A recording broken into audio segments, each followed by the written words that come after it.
मौसम की सूरत हाल क्या है ये भी जानिए। स्मॉग की शिद्दत में पहले कमी आई लेकिन अब दोबारा इजाफा हो रहा है, जिसके बाद लाहौर आज भी दुनिया के आलूदा तरीन शहरों में पहले नंबर पर है, जहां एयर क्वालिटी इंडेक्स 300 रिकॉर्ड हुआ है।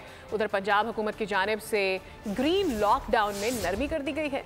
स्मोक का कहर, फिजा में शहर, लाहौर फिर आलूदा तरीन शहर, एयर क्वालिटी इंडेक्स 300 तक पहुँच गया। उधर पंजाब हुकूमत की जानिब से ग्रीन लॉकडाउन में नरमी के बाद 4 अजला में तामीराती काम की इजाज़त दे दी गई है। लाहौर, गुजरावाला, मुल्तान और फैसलाबाद में तामीराती काम की इजाज़त होगी, जबकि सिगसैग टेक्नोलॉजी पर भट्टे भी काम कर सकेंगे। इंतजामिया के मुताबिक हैवी ट्रैफिक पीर से जुमरात तक अजला में दाखिल हो सकेगी, जबकि जुम्मे से इतवार तक हैवी ट्रैफिक को दाखिले की इजाज़त नहीं होगी। सरकारी और निजी दफातर को 100% अमले के साथ काम करने की इजाजत होगी। दुकानें, मार्केट्स और शॉपिंग मॉल 8 बजे बंद करने का फैसला बरकरार रखा गया है, जबकि रेस्टोरेंट्स की इंडोर और सब्सक्राइब करें और बेल दबाएं ताकि कोई खबर रह न जाए।